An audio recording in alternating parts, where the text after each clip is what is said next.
I like working on usually on the donation basis. I like that. It's a cleaner way to go for me.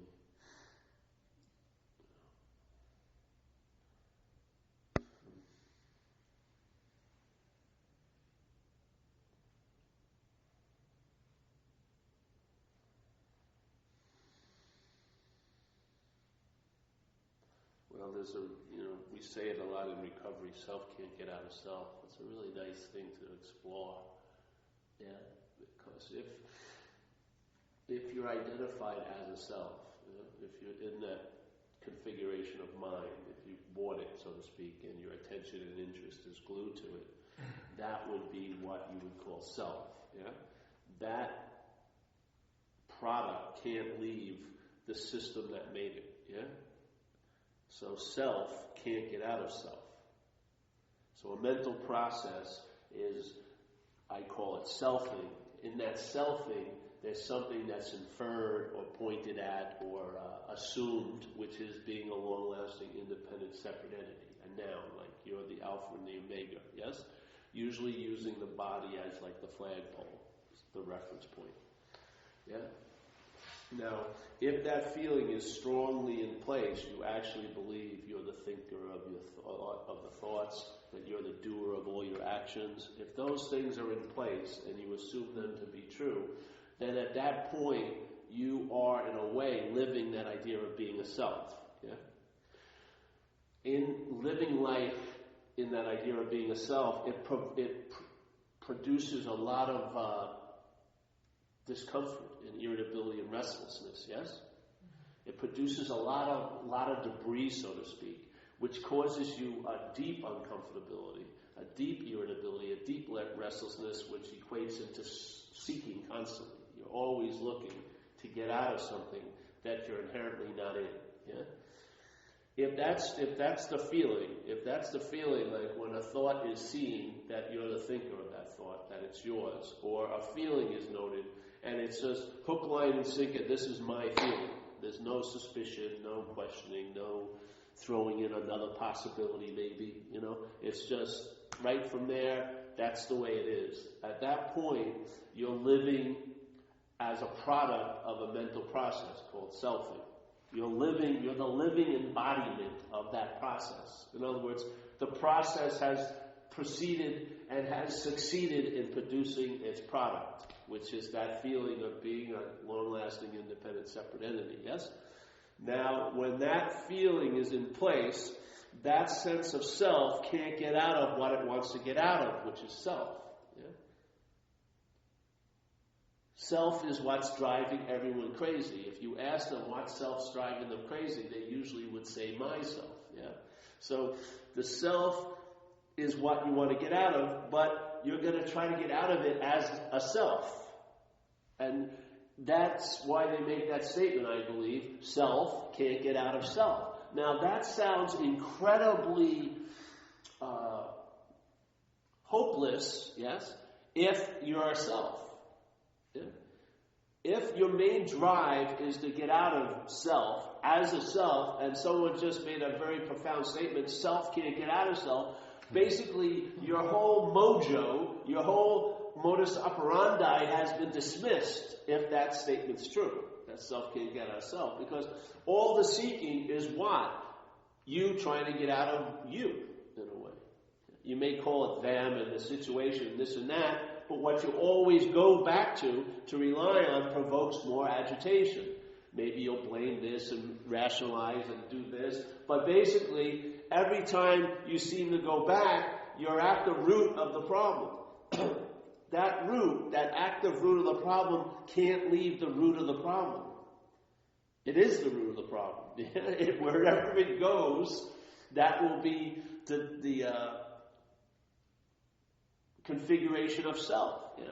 So let's say you think that you're in a certain place with a certain amount of geography and a certain amount of time, and if you would just go as far as you can, there'd be a point where you'd run into a fence, and that would be the boundary between self and no self. And you feel like if I could just climb that fence, then I would be no self now. Yeah? I would have finally succeeded and gotten out of self by climbing this demarcation, this line. All right, I'm now leaving me, and I'm now going to the authentic me, let's say. Yeah? But as soon as you climb over the fence, yeah, the fence is, there's another fence. Yeah?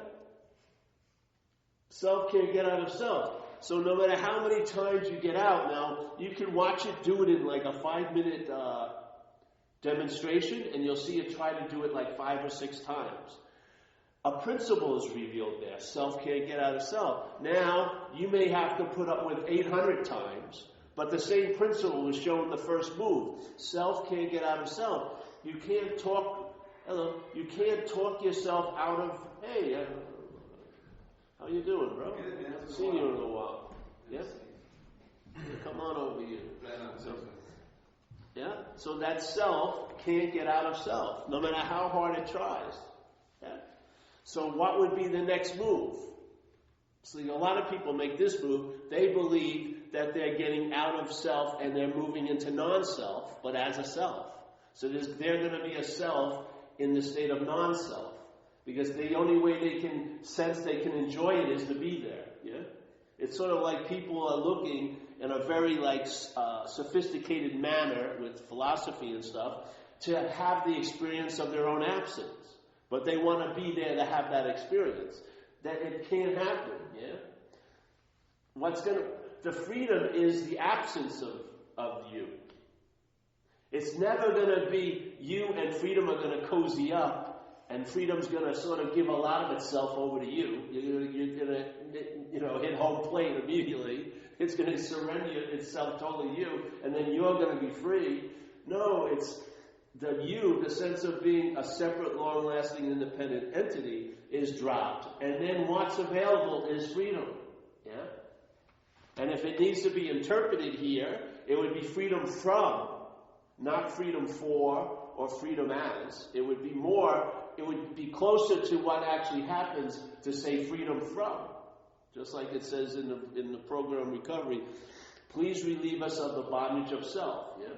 What we're looking for is freedom, not from self, yeah? Because freedom from self is inherently so. You're already in that state.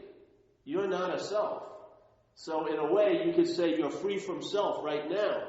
It's not saying freedom from self. It says freedom from the bondage of self. Yeah? So the bondage is an activity going on that produces the sense of being what? Self. Yeah? So we don't have to get out of self. And one of the things I've noticed is all the attempts to get out of self are just another form of being in self.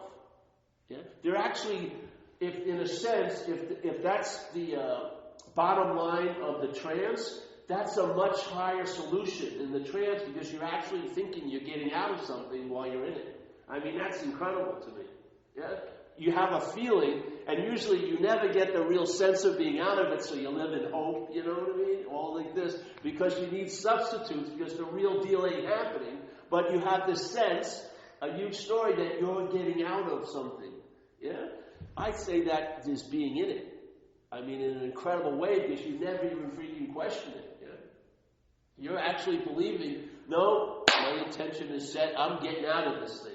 But you have to see, why isn't so many things successful in that attempt? Why is it that a lot of processes and paths don't produce a long-lasting relief from that? Yeah? And there are paths that are built from 20,000 years ago. You can go to pagan, prior to Tibetan Buddhism, there was the Bon, there was the pagan-type Taoism, all these skillful, beautiful ways, yet they're not producing many of the goods, so to speak. Why? Because if you're trying to get out of something that's imaginary, that would be being in it. Yeah? Really? So, and some of them are really good. They say it may take lifetimes. It may take lifetimes of trying to get out of this place. It has such a hold on you. It's such an unbelievable, real place. You're going to have to purify for many, many, many years. Then you're going to have to go through cycles of life to finally get relief from something. But I'm saying you're not that something. Yeah? So if the problem is imaginary, if you're not actually in self, the whole ball game changes. I swear, you find that the experience of getting out of self has nothing to do with any movement in a way. You don't move 1 inch to be out of self. You don't have to plan a day ahead to finally be out of self on Saturday when you get to the retreat. Yeah? All of that stuff seems totally ludicrous when you realize you're not in self. Yeah? Because at that point, you are what you're seeking for. You are what the mind's seeking for. But it wants to seek for it as something and in time, when you're actually nothing and timeless. Yeah?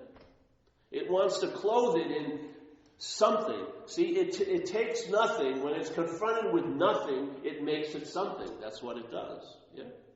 And then it makes it something, and then it places it somewhere else, and it attempts to search for it. Yeah? Which takes time. But nothing is of timelessness. It's nowhere, you can't place it somewhere that it ain't, because it's nothing. Yeah? So in that point, that whole drive, the whole incubator of selfing, the whole crib of selfing is removed. Yeah? It's not sucking on that tit anymore of assumption, of inference, of that phantom sense of being the one. Yeah? It realizes, I'm not that, and that's that. And then it finds out what happens when I'm not that. Yeah? And you know what happens? Nothing. That's the beautiful news. Absolutely nothing happens. The mind is bored stiff because nothing fucking happens.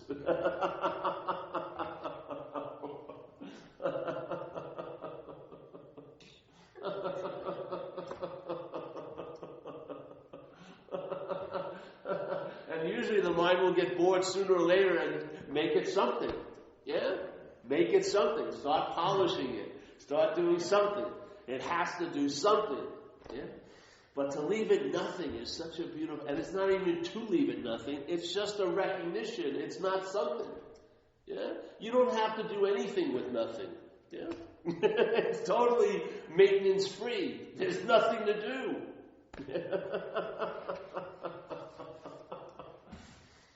I love it because it's timeless. Yes? It cuts the whole storyline out. The whole fabrication and assumption and the arthritic inference from all the selfing that there's a self there is seen to be not so with a cold, sharp knife like that. It doesn't take any time. See, if something was real, it would take time to make it unreal. But if something's not actually so, it doesn't take any time to make it not actually so. It's already not actually so. Yeah? That's the beauty of it. The quality of the solution to me of the false dilemma is timelessness. It has a very distinct feeling. Yeah? If you've been addicted to time here, it may take you a little while to notice it, but once you get the flavor of it, you'll recognize the timelessness of every moment here. Yeah? Of all the seeming moments we've made in this linear story, you'll sense they're all cradled in timelessness. There's only that moment. Yeah? Or this moment. It's not that moment, it's this moment. And you're not in this moment, therefore you can't be out of the moment. Yeah? You are the moment. So this whole idea of,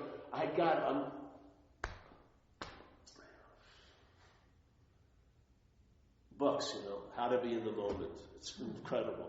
How to be in the moment. How to really be in the moment. 3rd edition. How to really, really, really be in the moment. Advanced edition. How to stay in the moment that you once were not in. And stay in it for a pretty long time. The 8th edition. No, you can't be out of the moment. You are part and parcel. You are the moment. With all the little separate appearances in it, there's no distinction. You're not one appearance in this whole field of appearances. You are what's not appearing. Yeah? You are the space that you seem to be appearing in, just like you and you and you seem to be appearing in. There's no difference with the appearances, but the space, yes, the space. And this idea of trying to get out of self. If you go to groups that are busily working to get out of self, they're the ones who talk the most about self. They're constantly talking about him every freaking day. Yeah? Why is that? If it was successful, one of the signs of its success is you wouldn't be fucking talking about it. You know what I mean? It's sort of like acceptance. The only person who brings up acceptance is someone who isn't in acceptance. If you're in acceptance, you don't even notice it. Yeah? It's just like being in a room and the temperature isn't bothering you. You don't notice the temperature. You only notice it if it's too hot or too cold. Yes? So this idea of getting out of self, I'm saying, is an impossibility because you're not in self. That's why it's not you that's failing. It's the formulas that fail. Yeah? The formulas are assuming you're in something real and you need to get out of its influence. I'm saying that ain't so. What would happen? That whole driving engine of seeking wouldn't even turn over. You wouldn't put the key in. Yeah? You'd be in a pause that had no bookend of I was revving up before, yeah, and I'm going to be revving up again. No, there would just be a pause that would seem like all there is this pause. Yeah.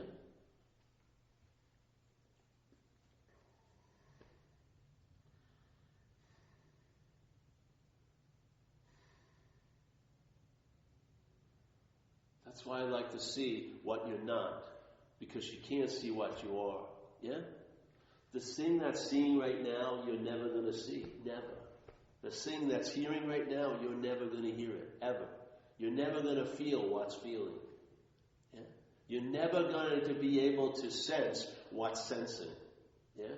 You can't sense what's sensing. It's beyond any sense. Yes? That's the beauty of it. So it's like, okay, I'm going to tell the truth about me. If you actually open up and really tell the truth about me, sooner or later, it's going to reveal itself not to be you. That's the beauty of it. When you let things finally be as real as they want to be, if they're unreal, they reveal that. Yeah? My life was all about making things unreal, and I made them as real could be. Yeah? The more and more I wanted not to have that happen, the more and more it became real in my life. You gotta see, you and I are dreaming. Mind is dreaming, yes?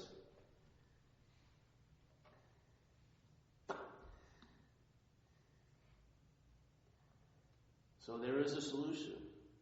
Inherently, there is no problem. Like it says in AA, we're not people with problems, we are the problem. Okay? So finally let that be so, and then it will prove to be unso. Yeah? What we're trying to do is deny that we're the problem, which makes us the fucking problem.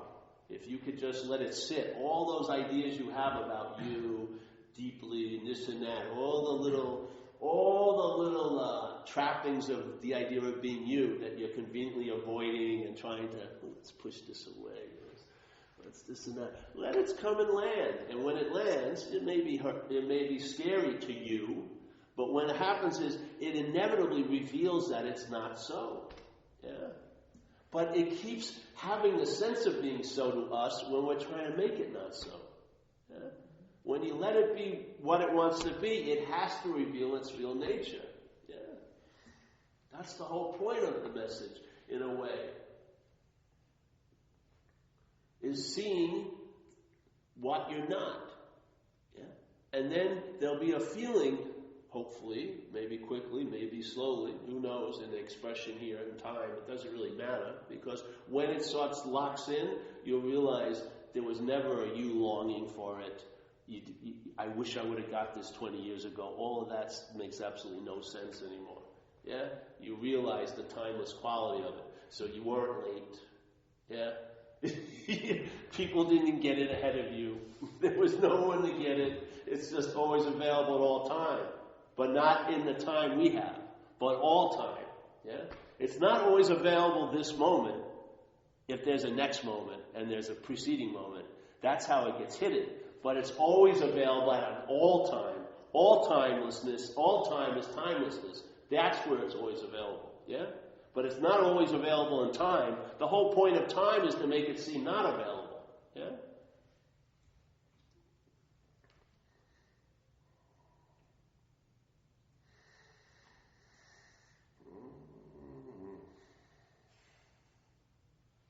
Such a beautiful message. I'm going to be so successful when no one shows up. So I'm looking forward to that. Yeah? I'll finally find, if you never come back, I've succeeded. It's great. When I become obsolete, I've done the best job I could have done. It's incredible, isn't it? Yeah.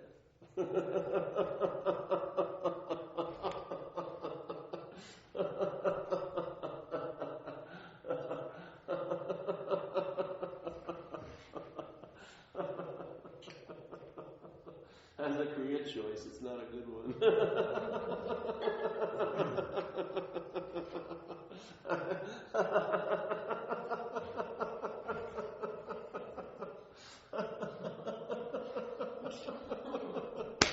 I love it.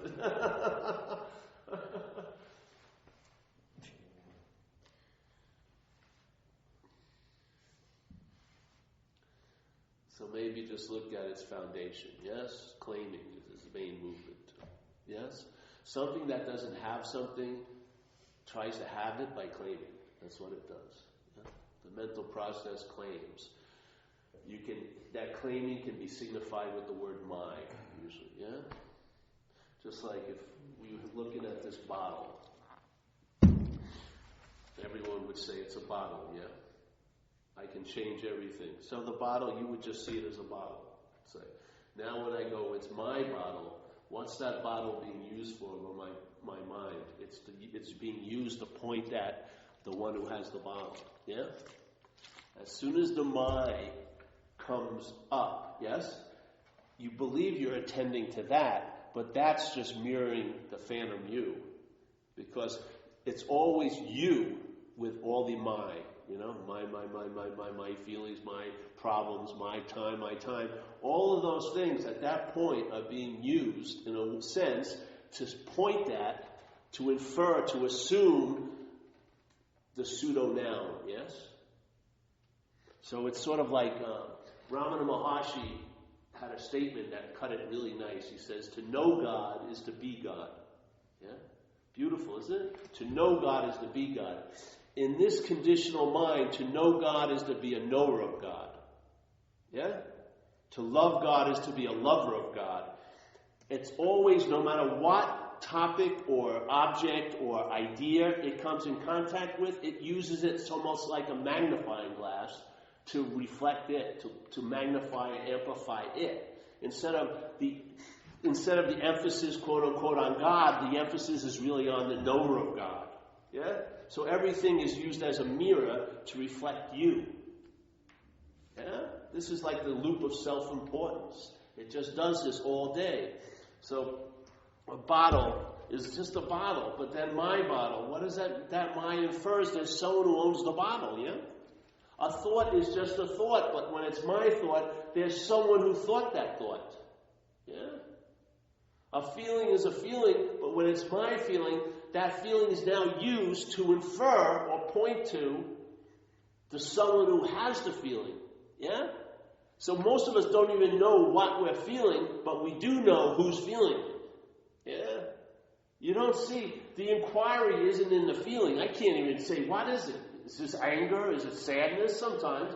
But basically it's just a sensation. But I damn well know there's me, and there's a clear description of that called me. So no matter how the most esoteric idea, it's still me entertaining it. the most like exotic place I go to, it's still me there. Yeah? So everything that conscious contact brings about, yes, the mental process claims it by first of all putting itself in a position, I'm the one who's seeing, I'm the one who's hearing, I'm the one who's feeling. So all of these demonstrations of consciousness, we call them our demonstrations. I'm the one who's thinking. I'm the one who's seeing this thought. I'm the one who's hearing. I'm the one who's feeling. It's totally ridiculous, because if you were dead, your eye wouldn't see a damn thing. Yeah? And you could take that eye out of that dead body, put in a live body, the eye would facilitate seeing again. So it's not the freaking eye that's seeing. Yes? And it's not the brain that's doing everything. It's awareness or consciousness moving through the brain. The brain facilitates it, just like electricity would move through appliances, yeah? The toaster isn't making the toast. It facilitates the toast being made. If the toaster was making the toast, then as soon as it claimed being the maker of the toast, it'd have tons of fucking opinions about the toast. I won't take rye. No. I'm not taking rye. Gluten-free, yeah. No more wheat. Yeah? It's not the toaster that's doing it. It's not the blender that's blending. It's the electricity. Yeah? The electricity. That energy. Yes? Let's just say the truth. We're taking ourselves to be that energy while we're also the toaster. You can't have it both ways. Yeah? You're not the doer and also the facilitator. Yes? This is the facilitator. What that is what we truly are. Yeah? You can't have, I'm the facilitator, but I'm also making the fucking toast. I'm the thinker of these thoughts. I'm the feeler of this. Yeah? This is what it does. It claims everything. Once it claims everything, it places that situation, it creates a world, or it doesn't create it, it makes one. Yeah? And now the world is being experienced by you as the subject, instead of seeing subjectivity as having all the experiences. Yes? Subjectivity. Instead, it's a pseudo-subject now. Yeah? I become the Alpha and the Omega. And yet, I never can perceive consciousness. Consciousness or awareness is always prior to me. I'm an appearance after the fact, basically. This feeling of being tall now is at the end of an assembly line called selfing. Yeah? If you feel like you're the doer and the haver and the thinker, yes? If you feel like you're the one who has all these problems, you are at the end of an assembly line. The mental process has made this sense of being you up. And the mind is totally put itself into that glove in a way, yeah? And now everything it contacts with, everything it comes in contact with, it doesn't believe what's actually in contact is what it is. It doesn't believe it's consciousness, it believes it's conscious. Yeah? And if it believes it's conscious, then it can also believe it's unconscious. Which does what? Let's say it proclaims that you're unconscious. You may have this little bug up your little proverbial ass that you want to become conscious. There you go. Seek away. But in fact, if all there is consciousness, how more conscious can you become?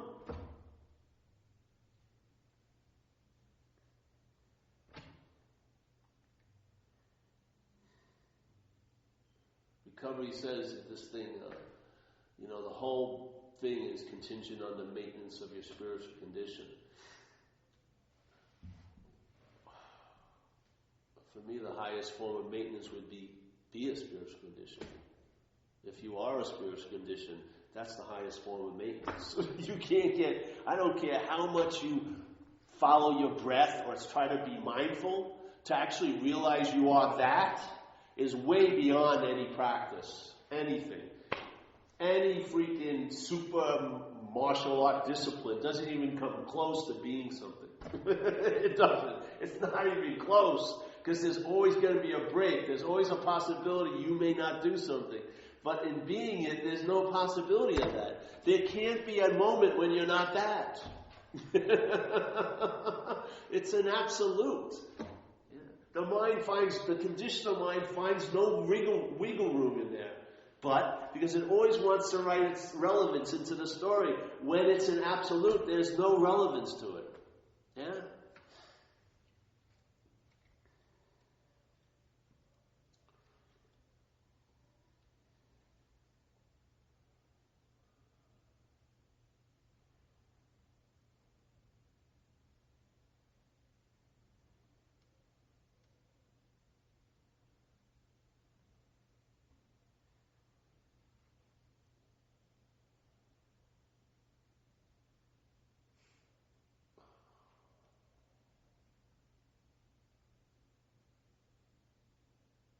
That pause is like deafening, yeah? It holds all the notes that have ever been heard, that pause.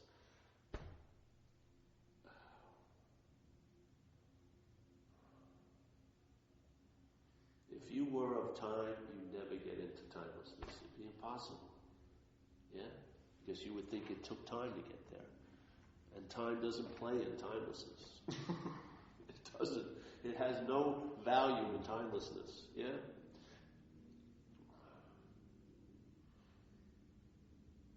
So I don't know. I heard this message. I entertained the possibility. Yeah? The mind, like a lens, opened up.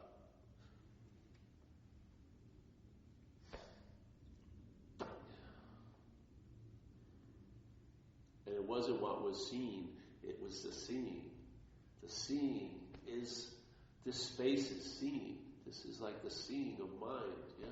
It never touches upon a thing, so it sees forever. Eternally seeing nothing. Yeah? While you have these eyes that handle this place, all the while, let's say the single eye of mind is seeing nothing. Yeah?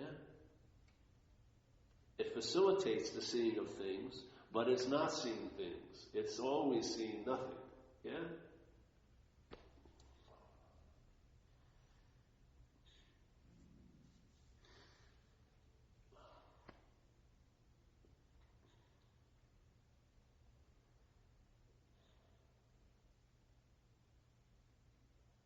And if you really feel like you need to do something, then you better do it. Yeah? If you really feel like the only way it's going to be approached is if you purify yourself and meditate, well, the mind's the dreamer, you better fucking do it then. Yeah? And if it's worth its salt, like it says in the Course, in the Miracles, one of my favorite parts was, he explains that the mind, if it intends to be free, will be in time, yeah? Here. And if it takes, let's say, the road of contemplation, meditation, study, yes, that it will inevitably succeed, but it may take a whole lot of fucking time, yeah? And it says the Course in Miracles, the whole point of the Course in Miracles, one of the points, is to save us time, yeah? And it would always have a beautiful statement. If you're reading this book right now, it's very strongly possible that your mind wants to save time, or you wouldn't have met this book. That was a beautiful way. And they say, all these paths, though they will succeed, yeah, but they always inevitably bring you to one point, which is what? And that was the name of the chapter, I need do nothing. Yeah? Why not fucking start there? Why not start there? Why not start in I need do nothing? Doesn't mean you're not going to do anything.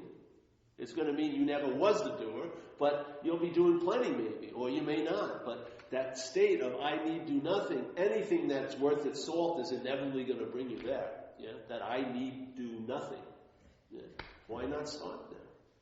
Look at all the somethings you've gathered in your life. What did they add up to? Nothing, right? Why not start with nothing? You're going to end up there anyway. Yeah? It's beautiful. Save yourself some time. Then time won't have such a huge meaning on you. Yeah? You won't be putting off something that can't be put off till Friday. Yeah? You'll be aware here that all there is here. Yeah? It'll be very clean. And all the shenanigans of mind, the assumption that it can be somewhere else than where it is and all like that, just get blown. That all those little fake clouds in this little imaginary mental sky, a big wind comes in and blows a lot of these archetypical bullshit ideas out. Yeah? And what you're left with is very nice, clear space. And you realize, obviously, it's always been that way. Yeah?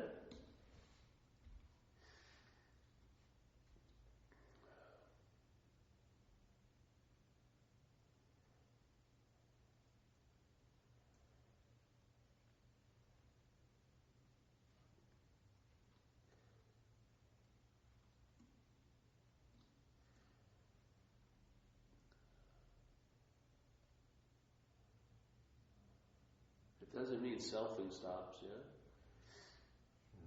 It means what happens is, I would hope, you'll lose interest and you won't be attending to it as much. Because it won't be you. The you is the big stickler. When the mind really takes itself to be that, it tends to be quite interested and very attentive to it.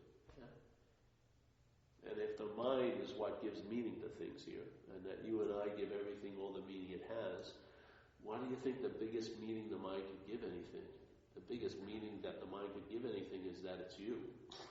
You know what I mean? I mean, that's a big pledge of allegiance, that this you is going to get a lot of interest and attention throughout my days here, because it's bigger than God, obviously. It's me, you know. I mean, when it comes to God, who informs you how good you're doing with God? You. You're the bigger God. So if we are giving everything all the meaning it has, that's the biggest meaning anything can be given. What would happen if you question that? You know, what would happen to that mental solar system if the sun wasn't the sun? Yeah. What would happen if that sun wasn't the sun, that it was actually more like a moon that was reflecting the sun's light? And when it was seen as a moon, what would maybe be revealed very quickly? The sun. Yeah? It was always there. You were just taking a moon to be the sun. You were taking a reflection to be the light. Yeah? You were taking a body, and the real thing is the shadow, in a sense. The no-thingness is casting this shadow called a body. No-thingness is casting the shadow of thingness. And we're taking the shadow of thingness to be the real thing, when it's the emptiness or the no-thingness that's what's casting the shadow. Yeah? We have it all ass backwards here. We think it's a thing that's casting the shadow, but that can only appear to be so if there's light involved. Yeah? Yeah? Here's the light. Here's the moon. The light hits the moon, and then the moon blocks the light, and then it casts a shadow. But we're taking ourselves to be the sun. Yeah? We don't even see the message every second of every day when we see a shadow. That's closer to what we are than this. If you would just maybe not entertain being this, you would see right through this and see the sun. Yeah? Then you would see the sun hitting this little object called the moon that plays the role of being the sun, and then you see the shadow it casts. And maybe you realize, in a sense, the most valuable thing here is nothing. It's the no-thingness that everything is arising in, yeah, and everything's going to depart in. But the no-thingness is it. The no-thingness is the value. Maybe your interest and attention would leave the things of thoughts and feelings and you, and maybe be able to sense the presence of no-thingness while it's walking around here. Yeah? Maybe just a little bit of the percentage of your attention, instead of being all on the thoughts about you and all the takes about you in the past and the future, and what could possibly happen to you and what did happen to you, all of this huge amphitheater, yeah, to keep our minds entertained. Maybe, just maybe, it would lose interest in that, and of course then it would attend to something of its own nature, because you can't see attention, can you? You can't, it doesn't have a quantity. Have you? Have you felt like I have 50 gallons of attention? I got to watch out what I'm attending to today. It seems to be like a pretty large reservoir, doesn't it? And interest. It seems to be a lot of interest. You may lose interest in things, but you're not losing the interest. You're just losing it in that thing. Yeah? So I would say attention and interest is more of no thing than of a thing. Yeah? And maybe when that possibility is entertained, it can sort of be freed from the slavery of being a thing and maybe go back to its source, which is right where everywhere, anywhere is. And now it's attending and interested in that which can't be seen, but which is seen. You know? Yeah, far out. It's going to have an effect here, don't you think? Maybe your little dream story of an action figure will travel a lot lighter. And isn't that what you've been looking for your whole life anyway?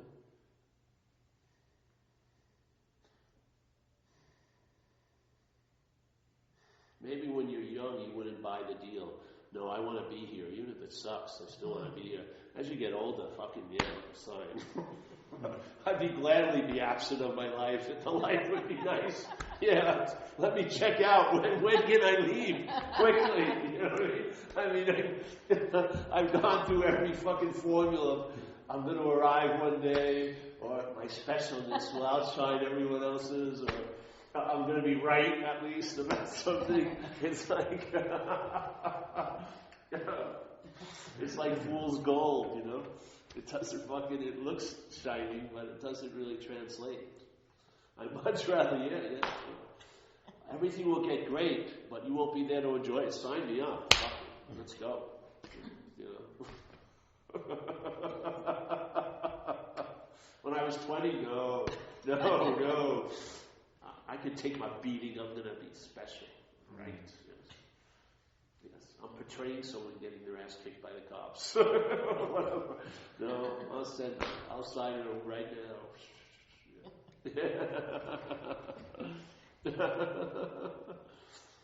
So yes. I'm happy to see you, bro. Where have you been? Just been around, you know. Sorry for being late, by the way. Oh, no problem. Any questions? When we first sat down, you said that you've been seeing a lot of your friends sort of walk away from AA. Yes. I would say limping, really. Yeah. Would you talk a little about that, or your experience of that lately? Yeah, well, I don't know if maybe I'll record it. Well, my first fairy princess in AA went out after 21 years. Wow. And she had the same basic thing happen with her that happens to a lot of people, I notice a lot of time. They leave, and maybe they had an assumption that AA would be the same, so they could go back, yeah? And that's true. AA is the same, but they're not now. The obsession to use is strong, and they don't like to go where the medicine is, to meetings, yeah? Yet they always had it pretty nice for year after year after year, but somehow they're having a real bitch of a time. So a lot of people that I know that have over 20 years, that's what happens. When they leave, they keep going in and out for a while and maybe not get it. You know, I knew this one lady, Laurie, and she went out and then she tried so hard to get back a number of times, and they ended up finding her dead naked in an apartment with the door open. And yet when she was in the program, she was thriving. But so that's what I've been seeing. A lot of people who were sort of chilled and going pretty well, and then something happened, and they decided to use, and then they can't seem to not use now. And in a way, it seems like there's a certain level of honoring that's necessary for grace in a way, or for a gift. A great way to have a gift is to honor it. Yeah? And I would say that's what it's like. And when it's not honored, then the gift may change. Yeah? And I would say it's been probably really surprising to her that it's changed so strongly, because she was assuming she would be able to come back. It's not working out that way. Yeah? That's what I've seen over time. And again, fun a little bit. I just got excited there. Because the game isn't the board. I want to make sure I record this. The game isn't the board, it's actually the space. Yeah? The real game is this, and it's never changing. You're a winner. The shadow of this manifests as this, and we're taking this to be real, and this just incites anxiety, doesn't it? Yeah, you may end up in Baltic Place. I want to be in Boardwalk. I was there once. Oh, I just fucking missed it again. I'm back in Baltic Place. The suffering of Baltic Place comes from wanting to be in Boardwalk. If you didn't want to be in Boardwalk, Baltic Place would be like a Boardwalk thing. Yeah? But the mind is incredible. The mind usually wants what it doesn't have. So it produces exquisite suffering. Why? Because that's a real deep level of obsession. It's got it mixed with feeling. Oh, it's a great little mix it has. It's like a very good glue. But the glues never hold. You are not what you're obsessed over. So the glues never hold, so they have to be applied incessantly to make it seem like you're that. Yeah? And when the mind gets lazy, then it just takes it to be so. the glue's already worked. Not by actually gluing, but you just assumed it to be so. When all the possibility is you're totally not glued to it, but you never become fucking aware of that. You try to become aware of it as two can't get into one. Two-ness is never going to squeeze into oneness. It's I'm not two, that's it. Yeah? I'm not two, bingo.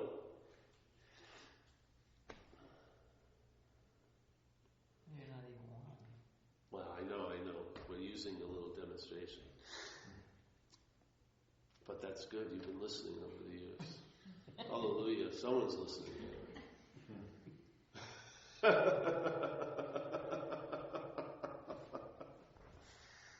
All right, well, this is actually the final end to the meeting.